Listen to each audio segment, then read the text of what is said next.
اعوذ باللہ من الشیطان الرجیم، بسم اللہ الرحمن الرحیم۔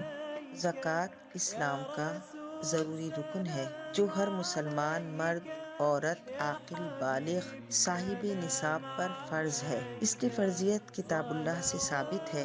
اللہ رب العالمین نے کئی مقامات پر زکوٰۃ کی ادائیگی کا حکم ارشاد فرمایا۔ وَأَقِیمُوا الصَّلَاةَ وَآتُوا الزَّکَاةَ، نماز قائم کرو اور زکوٰۃ ادا کرو۔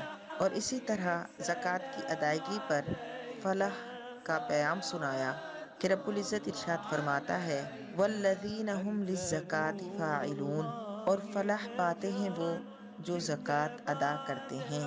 اور ایک اور مقام پر ارشاد فرمایا وَمَا أَنفَقْتُم مِّن شَيْءٍ فَهُوَ يُخْلِفُهُ وَهُوَ خَيْرُ الرَّازِقِينَ، اور جو کچھ تم خرچ کرو گے اللہ تعالیٰ اس کی جگہ اور دے گا اور وہ بہتر روزی دینے والا ہے۔ زکوٰۃ کا لغوی معنی پاکیزگی، اضافہ، برکت ہے۔ گویا زکوٰۃ کی ادائیگی سے مال پاکیزہ ہو جاتا ہے، مال میں اضافہ اور برکت ہو جاتی ہے۔ جس طرح درخت کی کاٹ چھانٹ سے درخت خوبصورتی سے بڑھتا ہے اور زیادہ بڑھتا ہے، اسی طرح مال میں زکوٰۃ کی ادائیگی سے برکت ہوتی ہے۔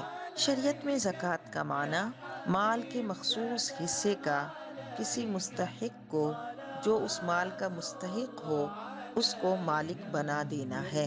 زکوٰۃ کی فضیلت میں احادیث کریمہ بھی ہیں کہ اللہ کے محبوب صلی اللہ علیہ وسلم نے ارشاد فرمایا اللہ نے اسلام میں 4 چیزیں فرض کی ہیں، جو ان میں سے 3 ادا کرے وہ اسے کچھ کام نہ دیں گی جب تک پوری چاروں نہ بجا لائے، یعنی چاروں پر عمل نہ کرے۔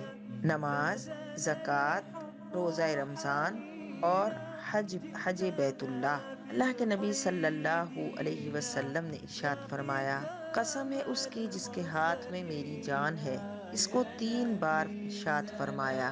پھر فرمایا کہ جو بندہ 5 نمازیں پڑھتا ہے اور رمضان کا روزہ رکھتا ہے اور زکوٰۃ دیتا ہے اور کبیرہ گناہوں سے بچتا ہے، اس کے لیے جنت کے دروازے کھول دیے جائیں گے اور اس سے کہا جائے گا کہ سلامتی کے ساتھ داخل ہو۔ اللہ کے نبی صلی اللہ علیہ وسلم نے ارشاد فرمایا تمہارے اسلام کا پورا ہونا یہ ہے کہ اپنے مال کی زکوٰۃ ادا کرو۔ ایک اور روایت ہے کہ اللہ کے نبی صلی اللہ علیہ وسلم ارشاد فرماتے ہیں زکوٰۃ دے کر اپنے مالوں کو مضبوط قلعوں میں کر لو اور اپنے بیماروں کا علاج صدقہ سے کرو اور بلا نازل ہونے پر دعا و گریہ زاری سے مدد چاہو۔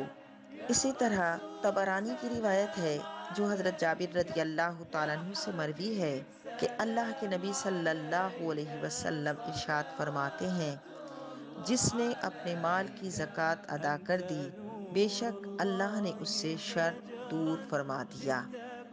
زکوٰۃ فرض ہے، اس کا منکر کافر اور نہ دینے والا فاسق ہے، اور اس کی ادائیگی میں تاخیر کرنے والا یعنی دیر کرنے والا گنہگار ہے۔